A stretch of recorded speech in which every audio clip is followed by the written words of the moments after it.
I don't see my screen actually doing anything. It's just a still screen right now. Is it actually counting down?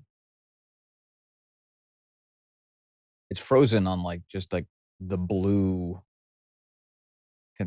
construction paper. No, it's frozen. I don't see program's frozen for me.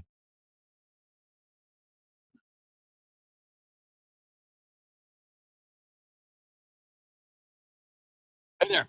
Welcome to Vince. Good to have you with us on a Thursday. Boy, oh boy. The United States Department of Justice is now officially investigating President Obama and his merry band of corrupt idiots who tried to take down the whole country, tried to stop an entire presidency in its tracks.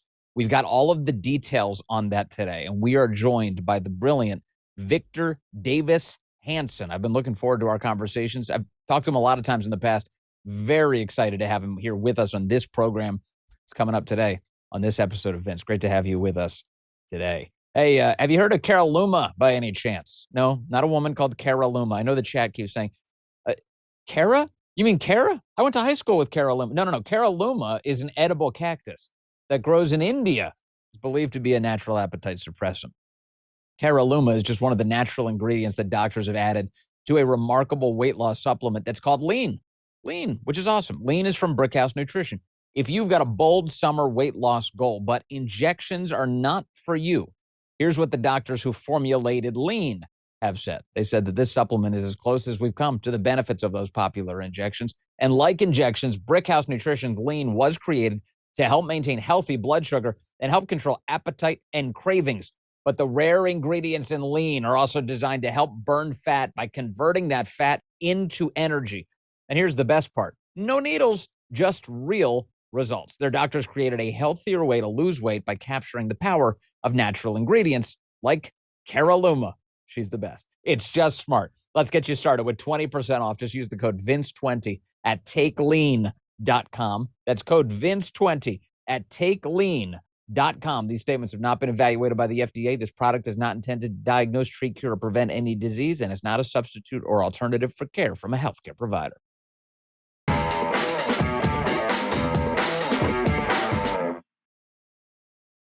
Oh, yes. Yes, indeed. Man, how good was Tulsi Gabbard yesterday? The director of national intelligence stepping up to the microphone and dropping truth bomb after truth bomb after truth bomb. This comes as President Trump and the people around him are saying that there, yes, was a treasonous conspiracy waged against President Trump from the very moment he was destined to become the president of the United States. Tulsi doing some good stuff here. Take a look. Here's Tulsi Gabbard, cut 3, saying, yeah, that Russian hit on Trump, Obama ordered it. Take a look. There is irrefutable evidence that detail how President Obama and his national security team directed the creation of an intelligence community assessment that they knew was false. They knew it would promote this contrived narrative that Russia interfered in the 2016 election to help President Trump win, selling it to the American people as though it were true.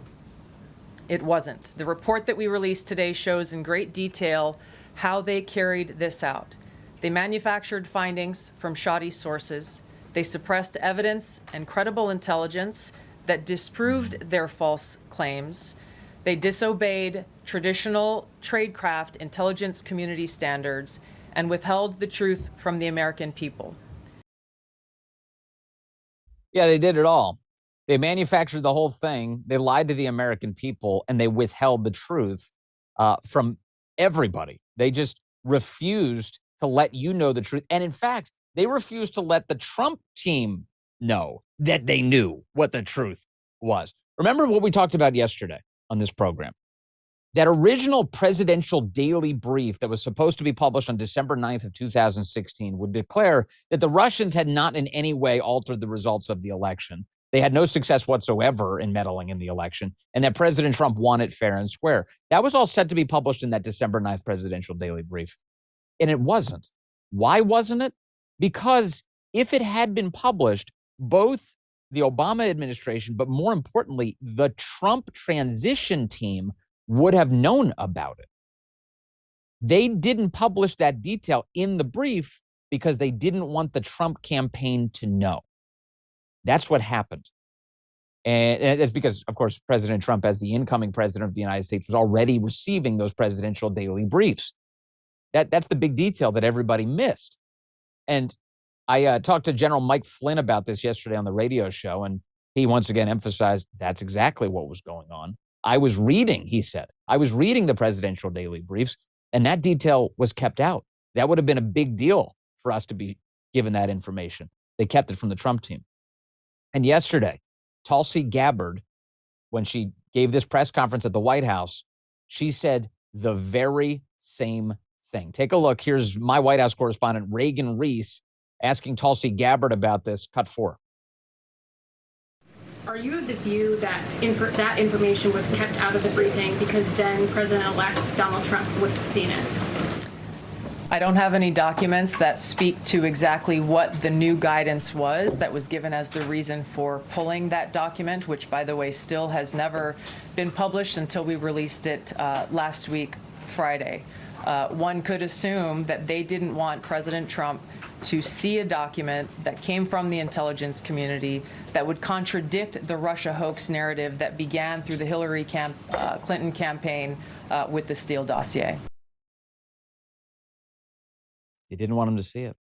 They didn't want him to see it. Tulsi Gabbard confirming that detail yesterday from the White House press briefing room.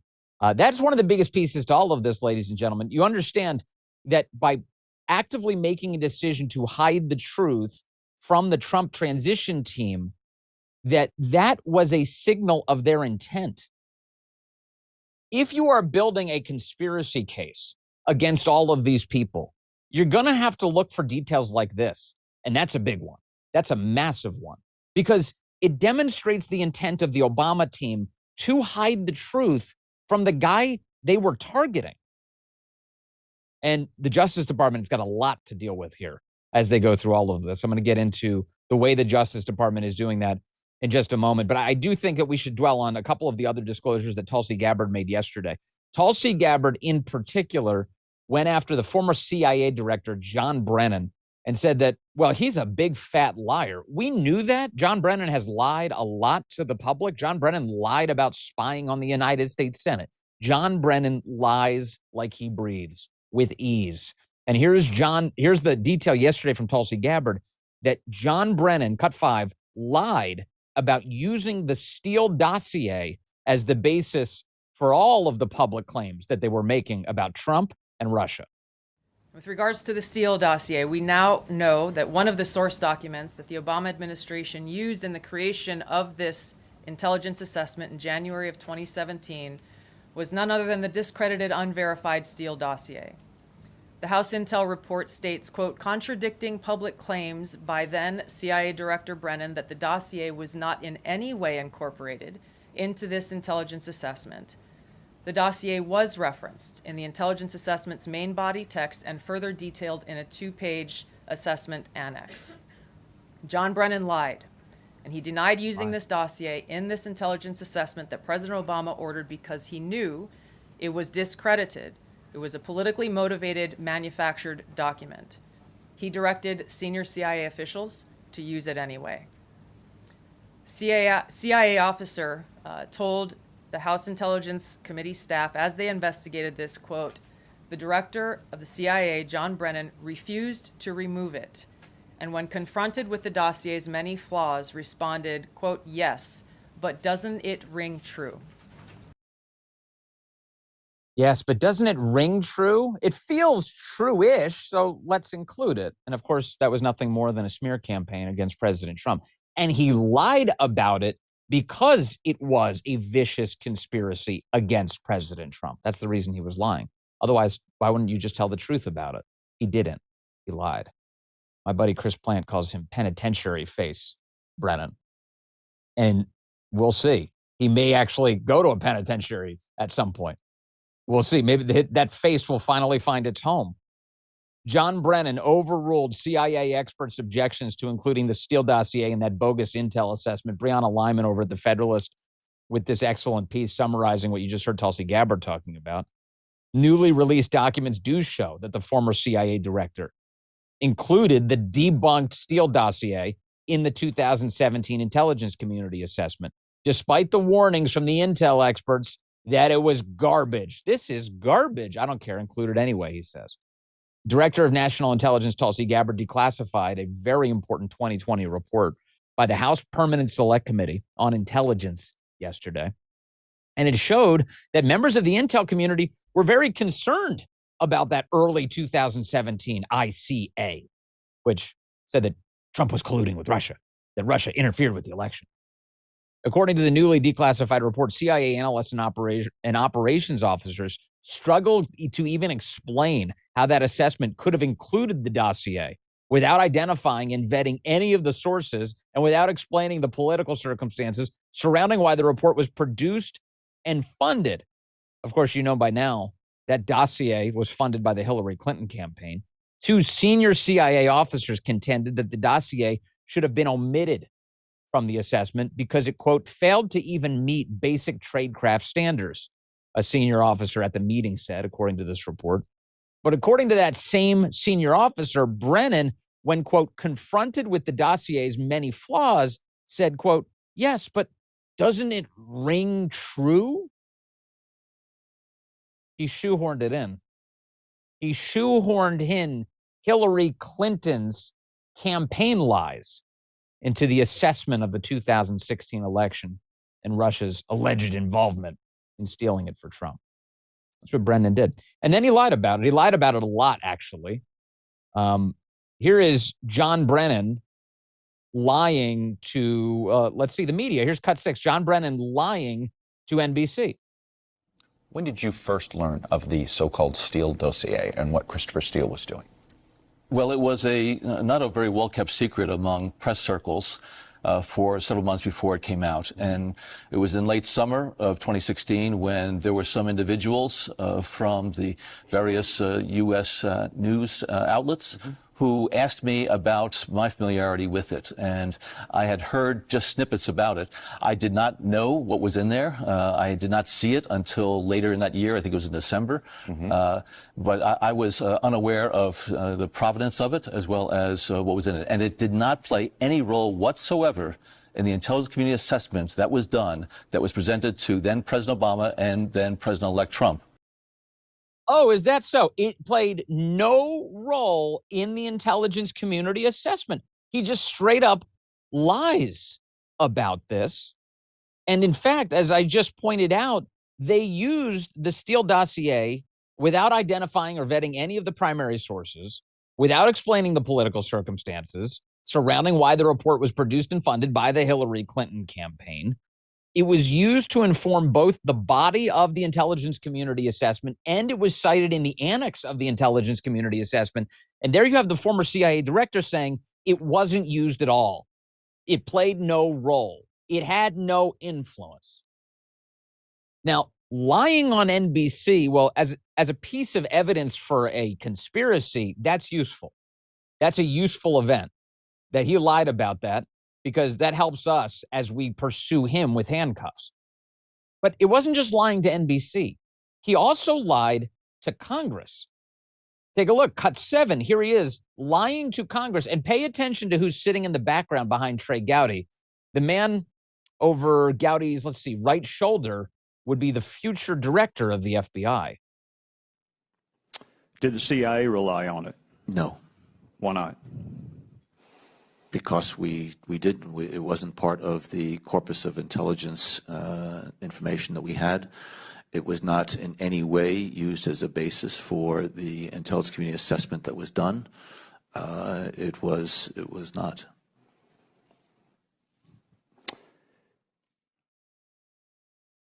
Was there a conspiracy? Was there a cover-up?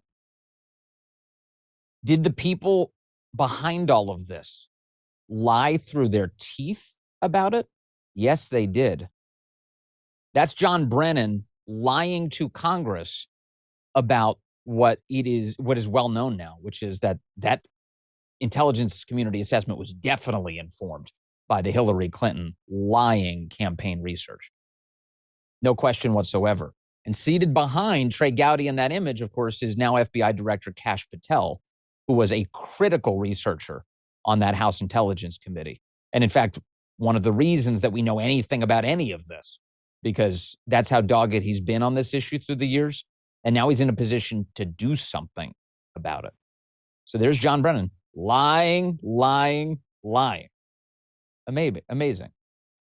So that's the Brennan component to all of this. Additionally, Tulsi Gabbard revealed something that you may have already known. Hillary Clinton is a psycho. Did you know about this? Yeah. So Tulsi's revelations yesterday include the fact that Hillary Clinton is a psychopath. I know I can't love this enough. I think it's probably important for us to just go back in time a little bit first, though, before we get to Tulsi's revelations about all this. Remember what Hillary Clinton had to say about Tulsi Gabbard. Fellas, if you could pull up my screen here. Here is what Hillary Clinton said now about 5 years ago in the midst of the 2020 campaign. This is when Tulsi Gabbard was running in the Democrat primary, and Hillary Clinton was trying to destroy her. Hillary Clinton, a lot of people during a podcast interview where she gave this ominous forecast about the 2020 presidential election. Take a listen. I'm not making any predictions, but I think they've got their eye on somebody who's currently in the Democratic primary and are grooming her to be the third party candidate.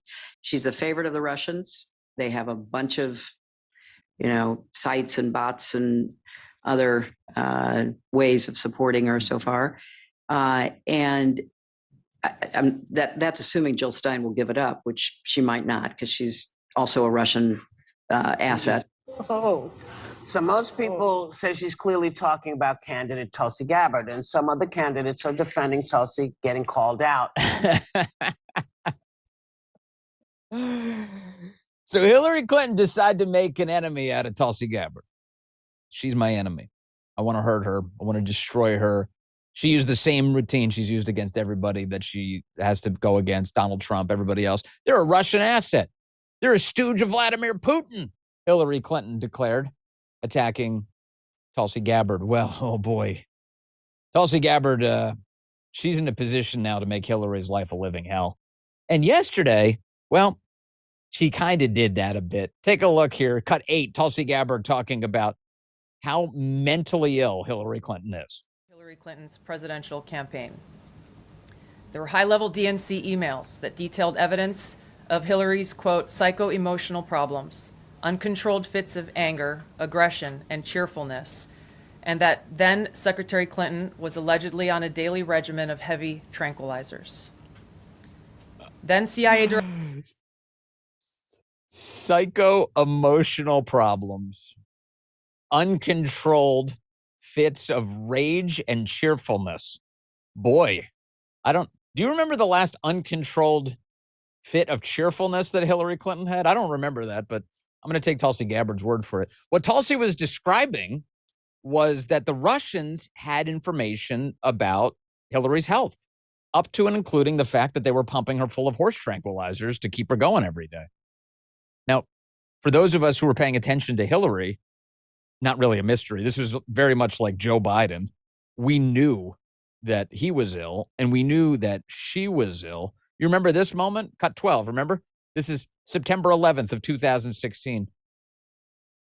Hillary Clinton being slung into a van like a sack of potatoes because she passed out. She collapsed on September 11th at that memorial. They throw her in the car, and they're done with her. And remember what happened with Hillary in that case. They didn't take her to the hospital. They took her to Chelsea Clinton's apartment. Now, if you were in a medical emergency, no matter your station in life, just any regular American or presidential candidate, you go to the hospital. You go to see a doctor. They didn't do that. They took her to Chelsea's apartment. Because why? Because they didn't want anybody to know what was really going on. Apparently, the Russians did. The Russians knew about her psycho-emotional problems. They knew that she had uncontrolled fits of rage and cheerfulness. And they knew they were pumping her full of horse tranquilizers. And they didn't release it. In other words, what Tulsi's explaining is that there is no underlying evidence to support the idea that the Russians meddled in the election to the benefit of Donald Trump, that they did not aspire for his victory, that they were trying to make that happen. There is nothing to support that, except, as Tulsi explained yesterday, a fragment of a tiny sentence that suggested that that might be the case, that Putin might want that. That's hardly evidence. That's hardly enough to establish any sort of strong confidence, as the intelligence community lied to you. And so what they had was damaging information, derogatory information about Hillary Clinton, and they never deployed it. They never used it. In fact, you and I never got to hear that report. Well, until yesterday, when Tulsi Gabbard shared it, which is hilarious.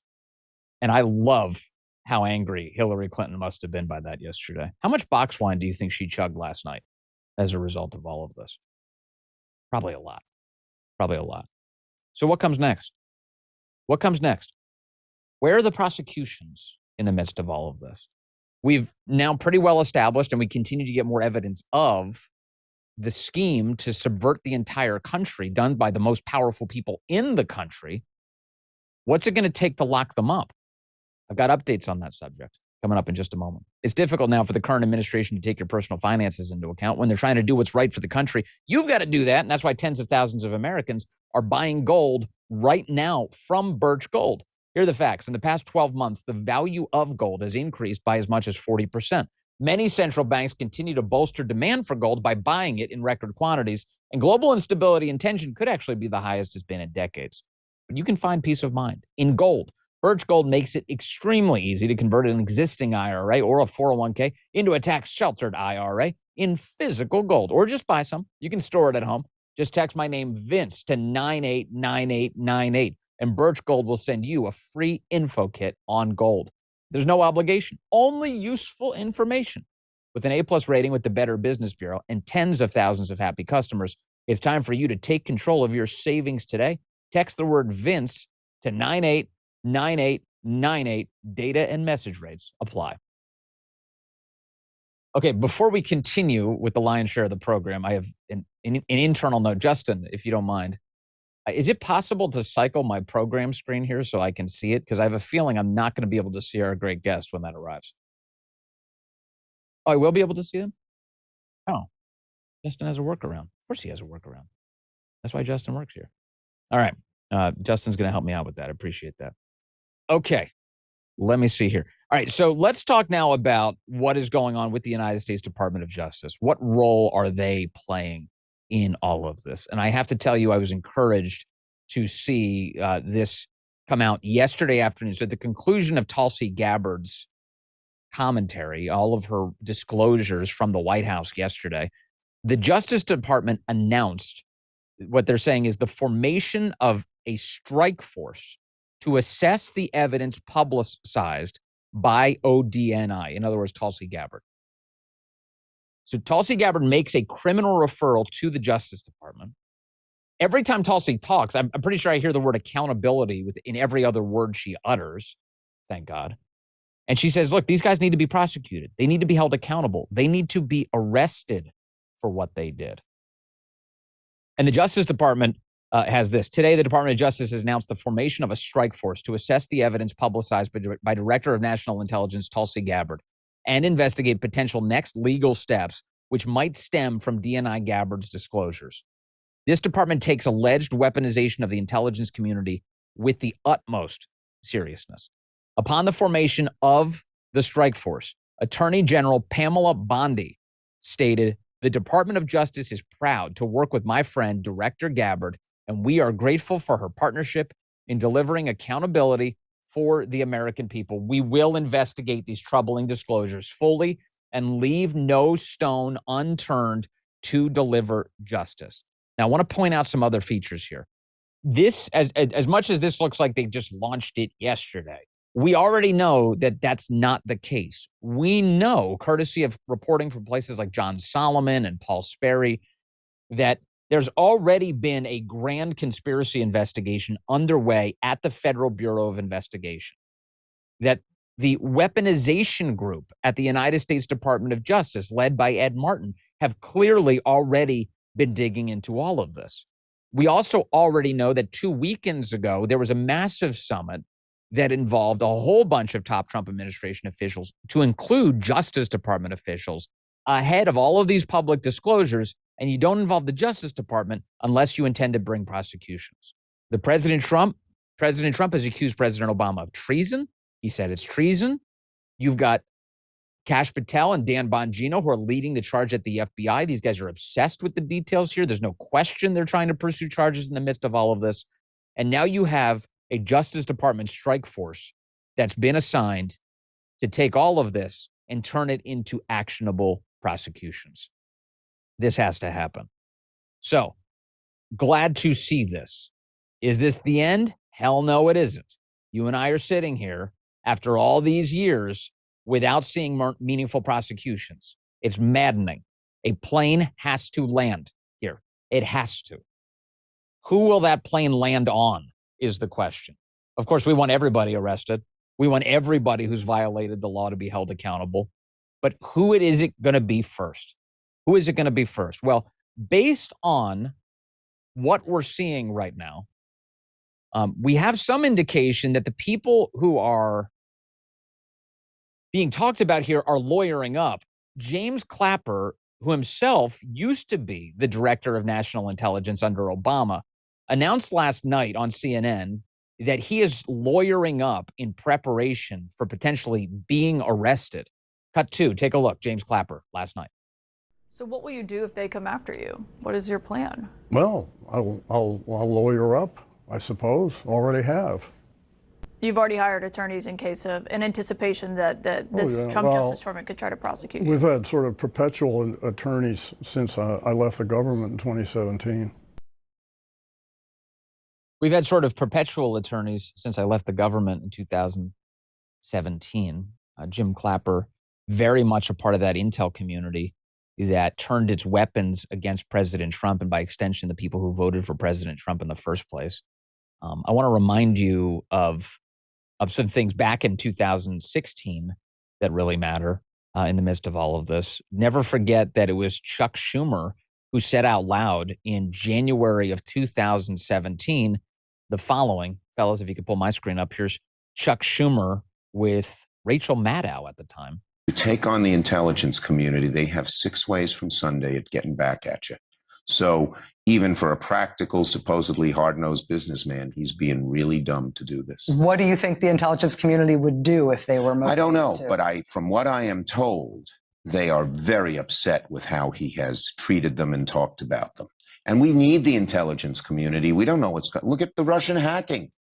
Without the intelligence community, we wouldn't have discovered it. Do you think the intel community, by the way, has low confidence in that assessment? Has an agenda to try to dismantle parts of the intelligence community? I mean, this form of taunting hostility. Whether you're a super liberal Democrat or a very conservative Republican, you should be against dismantling the intelligence community.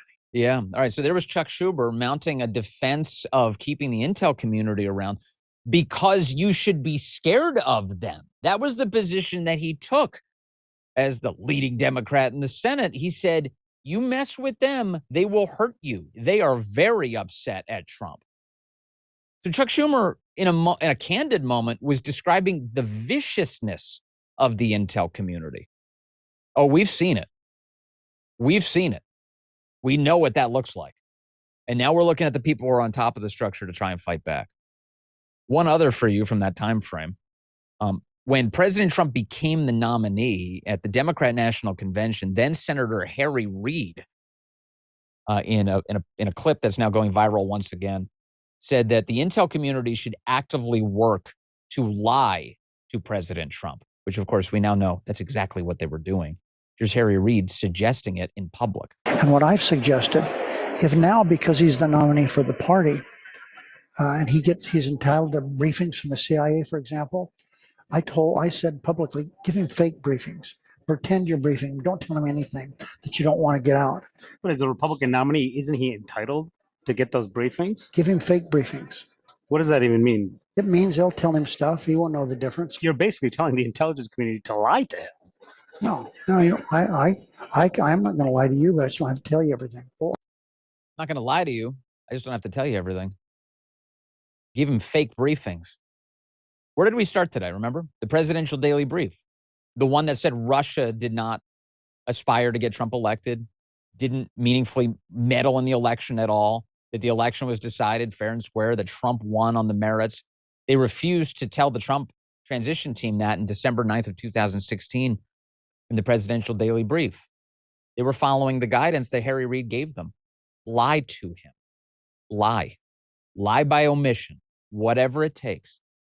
And then President Obama led an entire operation, these disclosures now show, in order to salt the earth for the incoming president of the United States. What Tulsi Gabbard calls a treasonous conspiracy. What to make of all of it? We'll ask our next guest. Victor Davis Hanson is here. We're going to have a lot to discuss with him all ahead on this edition of Vince. Glad you're with me for it. Let me see here. Hey, I want to tell you about Bone Charge, great sponsor of this program. Bone Charge is awesome. They've got this infrared sauna blanket that they sent me. I love this thing. I never had a sauna in the house. Now I have an infrared sauna blanket, and it works wonderfully. It's great for muscle recovery, detoxification. Pretty good, actually, after a workout, get the sauna in. It's great. It's been a total game changer for me in my life. Very easy to use. I just wrap myself up, let the infrared heat work its magic. It's created a real difference for me and how I relax and how I rejuvenate, how I feel afterward. The red light face mask, equally impressive. My wife loves this thing. My wife, Allison wears this thing every single night. It helps your skin's texture. It reduces inflammation. She's seeing fantastic results. It's like having a mini spa treatment right at home. If you're thinking about trying either of these things out, you're in luck. Head to bonecharge.com and you can use the code Vince at checkout to get 15% off. It's great. Both of these products have made a huge impact on us, and I'm sure you're going to love them too. Use the code Vince at BoneCharge, that's BONCharge.com, to save 15%. These statements and products have not been evaluated by the FDA. These products are not intended to diagnose, treat, cure, or prevent any disease or condition. Thanks, as always, to Bone Charge for sponsoring the program. Love these guys. And then also, I want to tell you, this episode is sponsored by Pocket Hose. Pocket Hose is also really, really good. And the reason I love the Pocket Hose is because it's so easy to use. You know, who has time to be constantly uncoiling, recoiling, carrying the hose around, trying to figure out the kinks? You have this Pocket Hose. This thing shrinks down to nothing as soon as you're done using it. It's awesome. It's the world's #1 expandable hose. Old-fashioned hoses can get all those kinks and creases at the spigot, but the Copperhead's Pocket Pivot, that swivel goes 360 degrees for full water flow, freedom to water with ease all around your home. And when you're done, it's rust-proof, it's anti-burst. This hose shrinks all the way back down to pocket size for effortless handling and tidy storage. Plus, your super light and ultra-durable Pocket Hose Copperhead is backed up with a 10-year warranty. The brand new Pocket Hose Copperhead with Pocket Pivot is a total game changer. I love it. I water all the plants with these, and boom, cleanup's a cinch. For a limited time, my listeners can get a free Pocket Pivot and their 10-pattern sprayer with the purchase of any size Copperhead hose. Just text Vince to 64,000. That's Vince to 64,000 for your 2 free gifts with purchase. Vince to 64,000. Message and data rates may apply. See terms for details at pockethose.com. Our thanks to Pocket Hose. Yeah, baby. All right, I'm very proud to say joining us right now is the senior fellow at the Hoover Institution, a man I've turned to many times over the years, and I'm very grateful for our conversation today. Victor Davis Hanson is in the house. Sir, good to see you. Good to see you, Vince. Great to have you here. I want to get just your impression. You've been talking relentlessly through the years about the way the left has schemed to take down President Trump and stop his progress. What do you make of Tulsi Gabbard's many disclosures this past week? Well, I think all of them, and I mean by that Comey, Clapper, and Brennan, had so much culpability that this is sort of the coup de grace. I mean, if you take Brennan, for example, he lied under oath and told the House Intelligence Committee that he had no idea what the dossier was, and when he had already consulted it.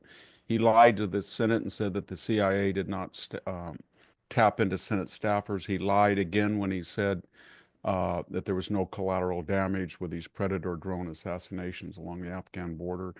He lied. He was one of the 51 architects of that crazy intelligence authority that said that Hunter's laptop was Russian information. And then there's Clapper. He lied and said, you know, the NSA didn't spy, and he said, I gave the least truthful answer. He called Donald Trump a Russian asset, a Russian puppet. He also was one of the 51. Of course, Comey pled amnesia 245 times. The House Intelligence Committee. He did the crazy 8647 rock, whatever that was, a threat to Trump. And he leaked a classified, or maybe just a confidential, but it was probably classified conversation, private conversation with the president to the New York Times via a third party. And remember, he also lied to the president, said you're not an object of an FBI investigation when it was already. So these people have so much culpability that I think that finally people just got frustrated and said they're rogue people, they're out of control, they go on cable news. They had used until recently their clearances to wink and nod that they had knowledge that they didn't have. So they're kind of a group of scoundrels, to tell you the truth. They absolutely are. We're hearing a lot of legal conversations right now about how to go after these guys. The phrase that Tulsi Gabbard keeps using is treasonous conspiracy. The president of the United States has said treason. We've heard, of course, this idea that maybe we'd use RICO statutes and conspiracy charges against them.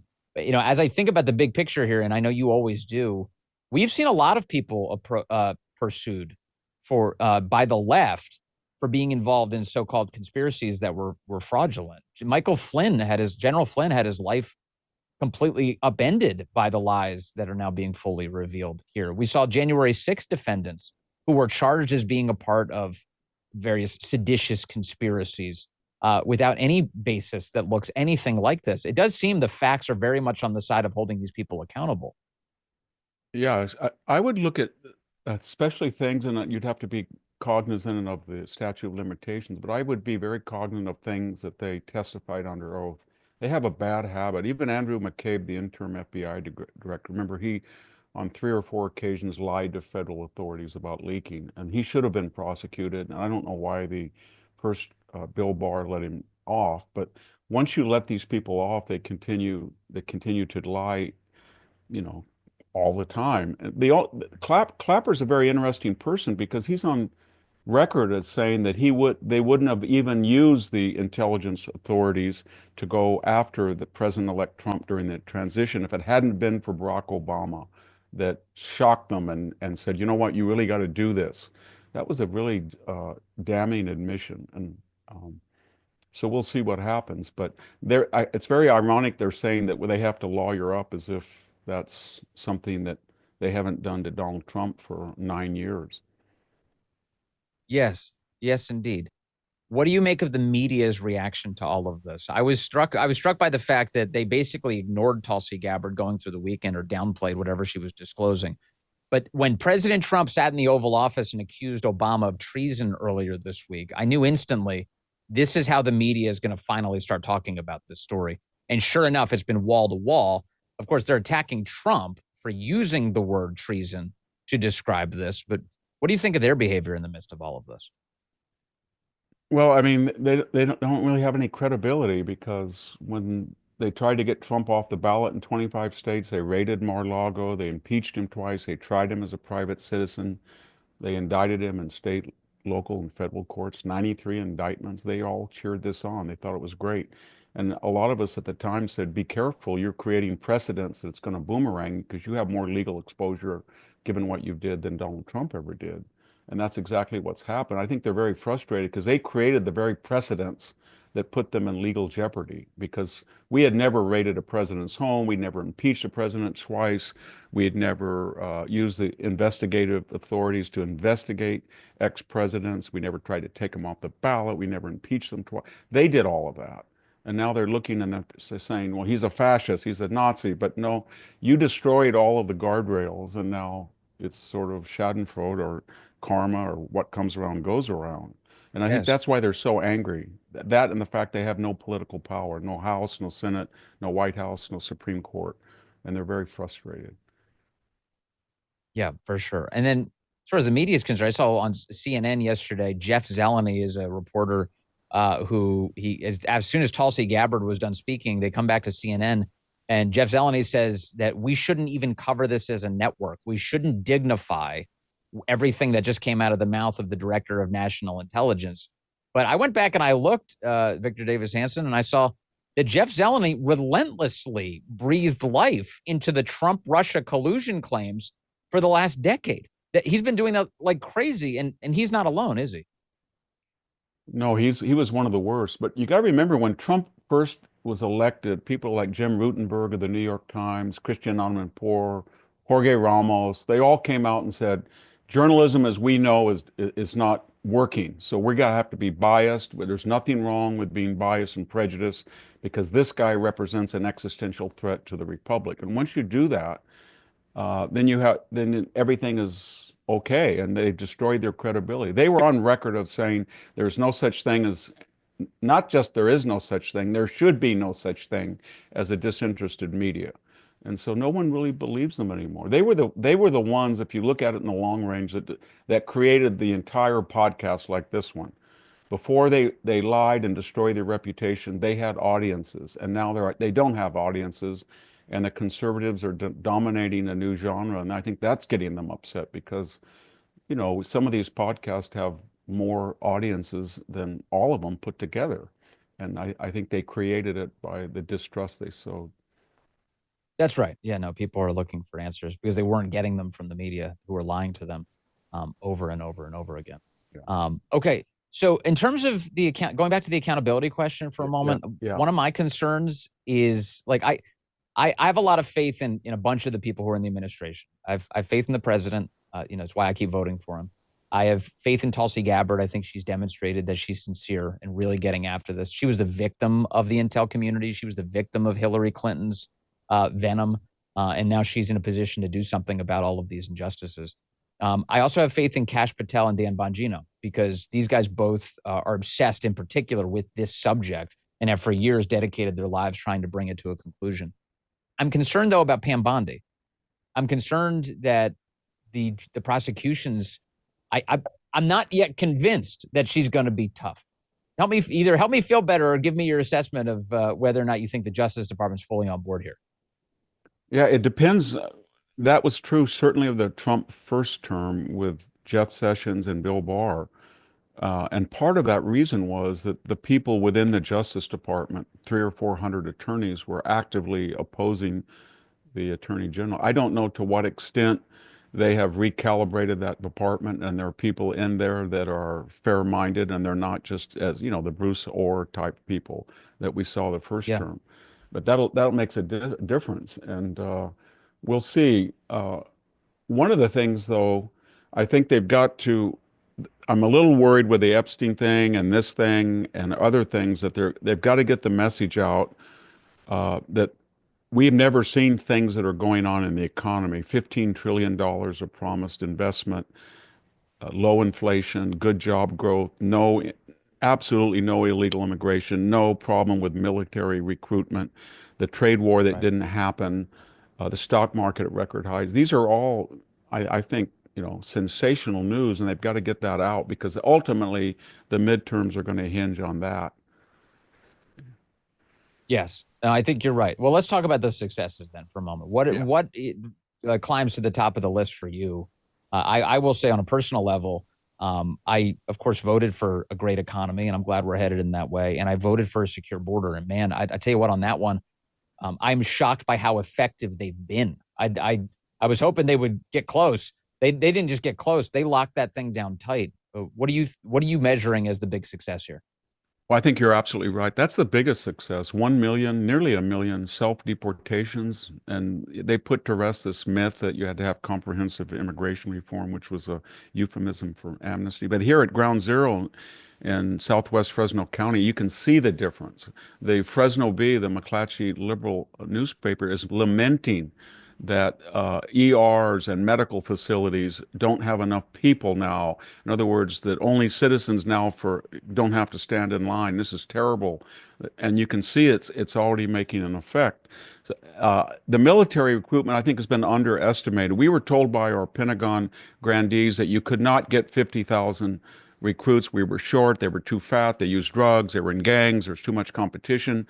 Trump comes in, changes the whole DEI nexus. The ads change, and basically said, you middle-class rural people who die at double your numbers in the demographics in Afghanistan, Iraq, we want you, and we're going to stress. And that was amazing.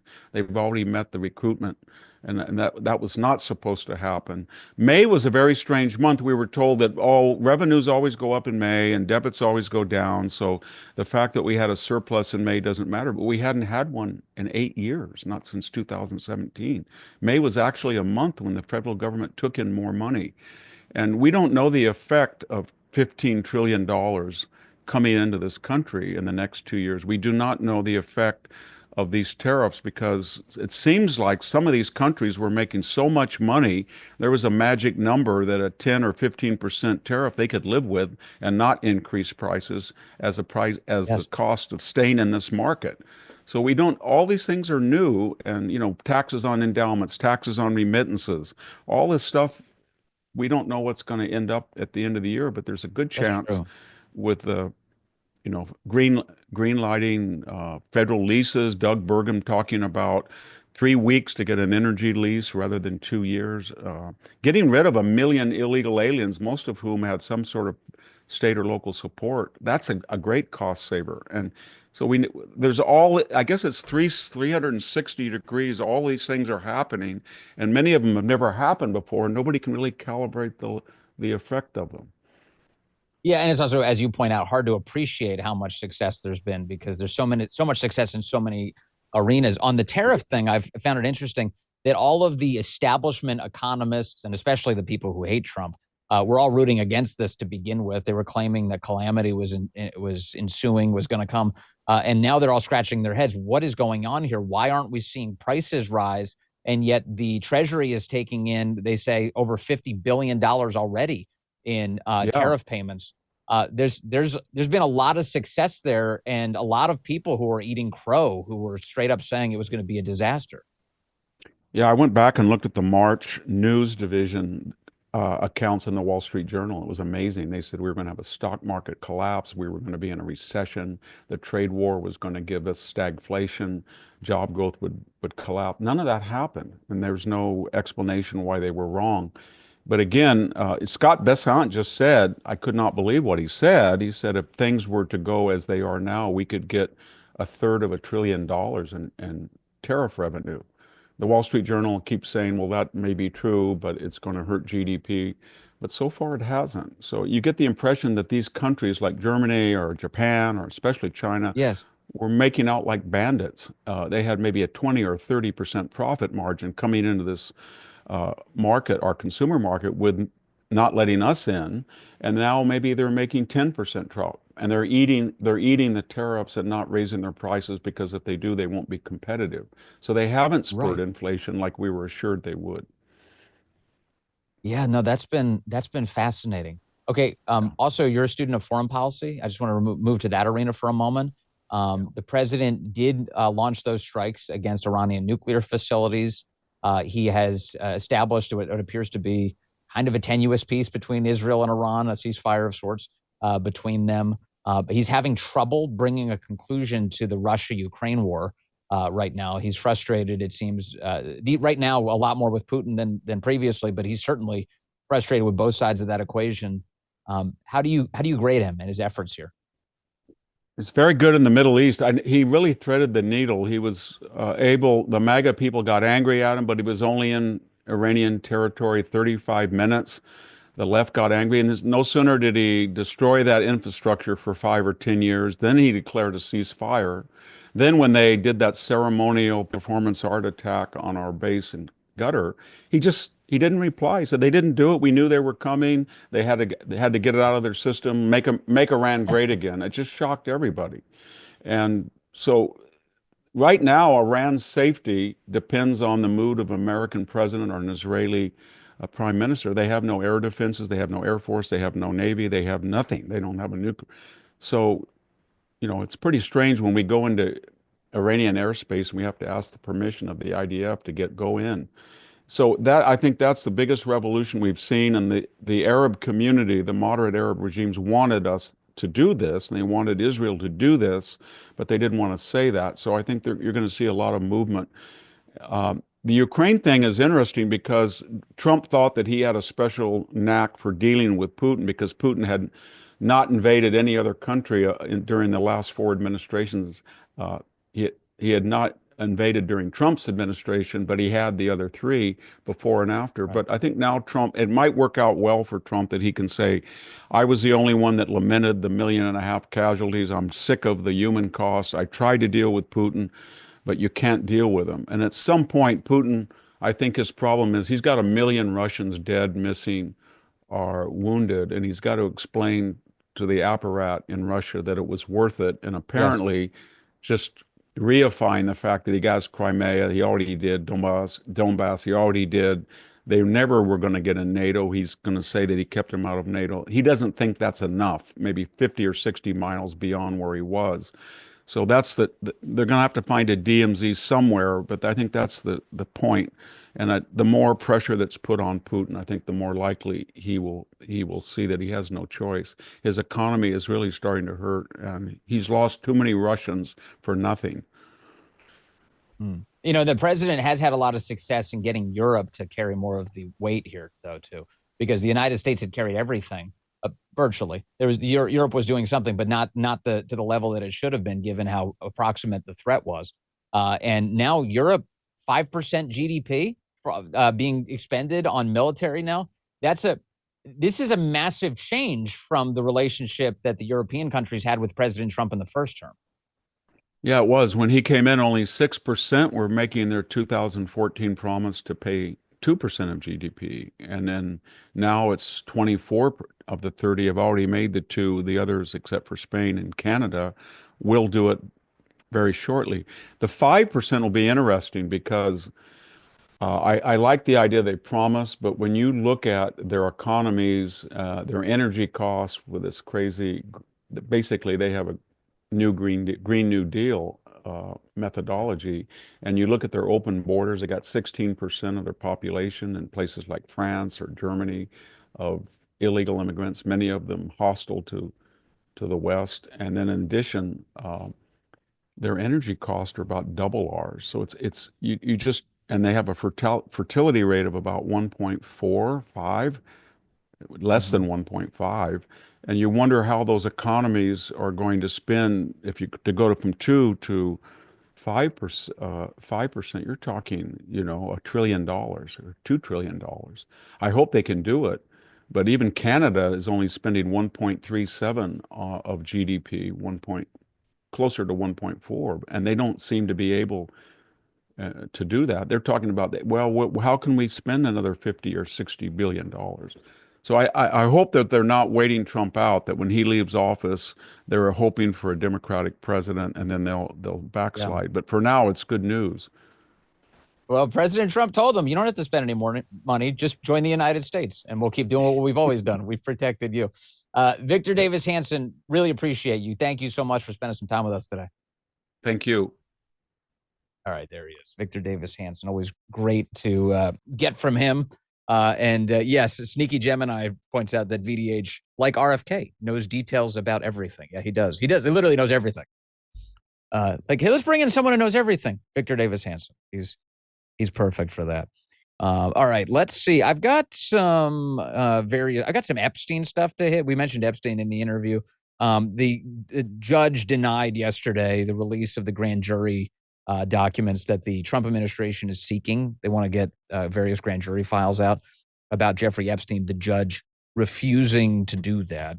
The big piece yesterday, though, that the media is going gaga over is a Wall Street Journal piece that says the Justice Department told Trump in May that his name is among many in the Epstein files. Done. What? His name is among the files? Are you telling me that Donald Trump knew Jeffrey Epstein at one point? The evidence on that question is abundantly clear. Of course, they knew one another. The president, of course, has acquitted himself really nicely in his relationship, whatever that was, with Jeffrey Epstein, because, let's see, he banished Epstein from Mar-a-Lago, kicked him out because Epstein was harassing the daughter of one of Mar-a-Lago's members. A lawyer who represented a ton of Epstein victims said that the only person who produced the most helpful contributions to his efforts was Donald Trump. I called Trump and I said, hey, will you help me? He goes, I'd give you anything you need. What do you need? President Trump got on the phone and helped him out. President Trump has, of course, condemned Jeffrey Epstein, yet the media are desperate for a distraction. They're desperate for a distraction from all of the Obama revelations that are coming out. And so they're trying to cook the books against President Trump. They're trying to make it seem like something vile happened between President Trump and Jeffrey Epstein. That's the game plan. Don't fall for it. They say when Justice Department officials reviewed what Attorney General Pam Bondi called a truckload of documents related to Epstein earlier this year, they discovered Donald Trump's name appeared multiple times, according to senior administration officials. In May, Bondi and her deputy informed the president at a meeting at the White House that his name was in the Epstein files. Okay, what does that mean? Many other high-profile figures were also named, Trump was told. Being mentioned in the records isn't a sign of wrongdoing, the Wall Street Journal eventually admits. They say the official said it was a routine briefing. It covered a number of topics, and Trump's appearance in the documents wasn't even the focus. Oh. So this is a story about nothing.